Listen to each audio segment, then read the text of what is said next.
Comrade, we're celebrating the historic October Revolution. There have been many revolutions around the world, but October Revolution is a revolution which changed the world in a way that previous revolutions had never changed. The Great Revolution before that, probably the greatest one, was the French Bourgeois Revolution of 1789. But historic though it was not in the same mold as the October Revolution, because the French Revolution got rid of one system of exploitation and replaced it by another, got rid of feudal exploitation and instituted bourgeois exploitation. What the October Revolution did was it finished all exploitation. They created a country where there was no person exploiting another person, where there was no nation oppressing or exploiting another one. That is the historic significance of the October Revolution. It changed the world in a way that cannot be undone, notwithstanding the reversals that we have undoubtedly suffered ever since the collapse of the Soviet Union in 1991. The world cannot be put back to what it was prior to the October Revolution 1917. Thanks to the October Revolution, we had tremendous advances. The October Revolution, for the first time, taught the working class that it could not only destroy the old society, but build a new one. Within a very short space of time, a socialist industry was built. Agriculture was collectivized. The culture of the people, their level of scientific attainment was raised to unprecedented levels.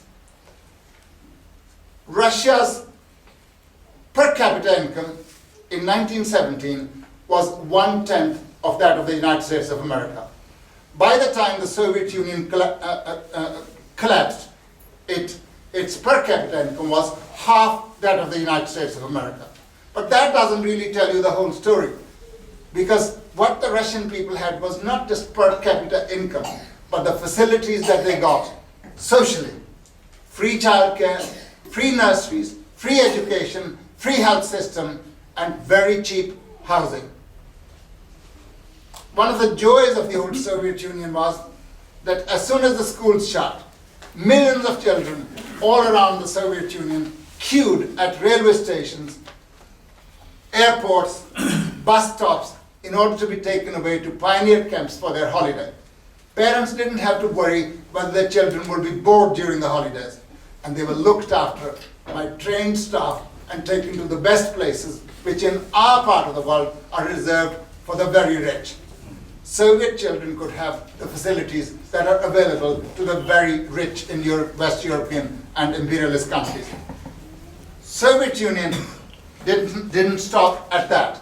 Soviet Union built her defense industry and defense capability to a point whereby Soviet Union was able to make the single most important contribution to the defeat of the allegedly invincible fascist war machine and saved humanity from the scourge of fascism.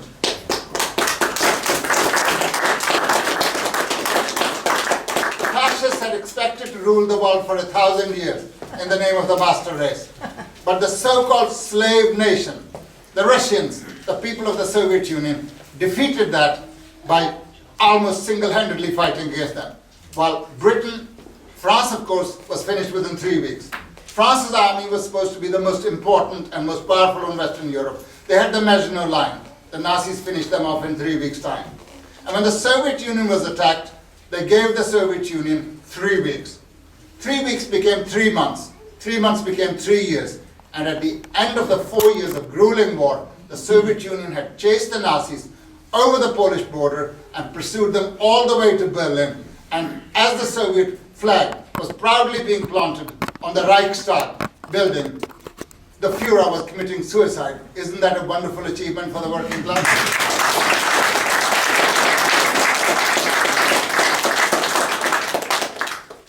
The Soviet Union was the only country in 1935, and from 1935 onwards, right up to its collapse, which had no unemployment. Now, if you live in Western Europe, if you live in capitalist countries, it's considered a law of nature. Like the law of gravity, you must have unemployment. A society cannot function without unemployment. A society cannot function without homelessness. A society cannot function without destitution, without prostitution, without gangsterism, without drug trafficking.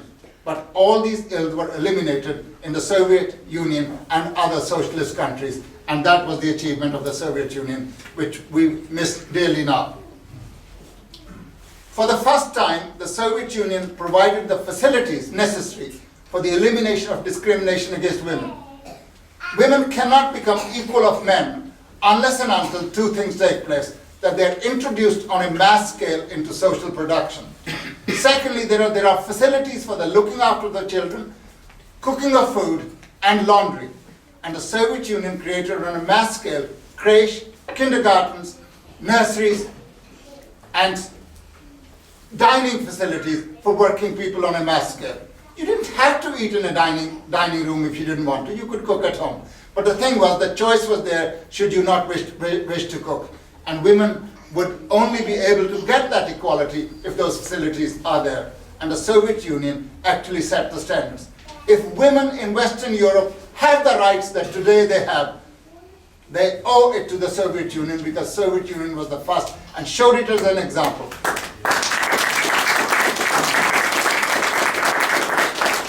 Before the First World War, it was only a few years earlier that property qualifications had been eliminated before people could have the right to vote.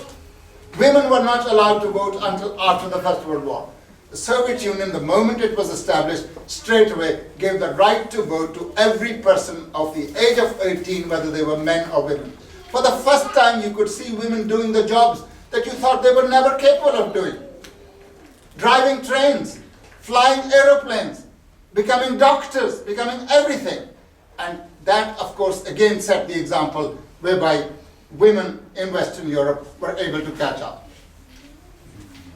Such was the effect of the Soviet Republic that in order to avoid the same repetition that happened in Russia, namely that of the Socialist Revolution, the bourgeoisie had to institute reforms to ease the conditions of living of the working class, even more so after the victory of the Red Army in the Second World War. And when the working class here talks about, sometimes led by imperialist propaganda, as though the Soviet Union was nothing and everything here is wonderful, they owe the better conditions they have, partly at least, to the victories of the Soviet Union and other socialist countries in providing those facilities.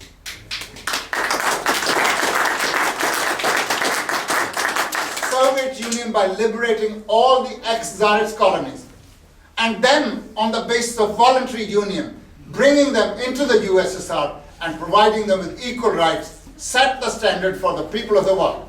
Paul Robeson, whose songs you've been listening to earlier, he said, I went to the Soviet Union, and they used to say to us, black people in Africa or elsewhere will not be capable of self-government for 1,000 years. He said, I realized in the Soviet Union, within 10 years, the most backward people had been brought to a position where they were equal of the Russians. Whereas colonialism plunders colonies, takes the wealth from poor countries and takes it to rich areas. Just as within each rich imperialist countries, it takes the wealth from the poor people and gives it to the rich. The rich will only work if there are incentives and you give them more money. The poor will only work if you take away even their last crust of bread, because that's the only incentive. Otherwise, they'll never come to work if they haven't got the bread. The Soviet Union did the opposite. The Soviet Union put in huge amounts of resources into developing backward areas and the former colonies of Tsarist Russia in order to bring them to the same level of development that was available in the central regions of Russia and in important centers like Moscow and Leningrad. For the first time, people could use their languages. Their theater, their arts, their science, their administration could be conducted in their own languages. For the first time, even they could repair their mosques. Mosques were repaired. And you say, is it because they're trying to propagate religion? No. Propaganda in favor of materialism, in favor of atheism, was accompanied by giving people the right, should they wish to do so, to believe in claptrap. As long as religion did not interfere with state matters, as long as it did not put its foot into educational institutions, as long as it kept to just praying. If you wanted to pray, you could go to a church or a mosque or a synagogue, wherever you wanted to. In spite of all the stories that are told that they destroyed every church, this is total rubbish, you only have to go into the former Soviet Union.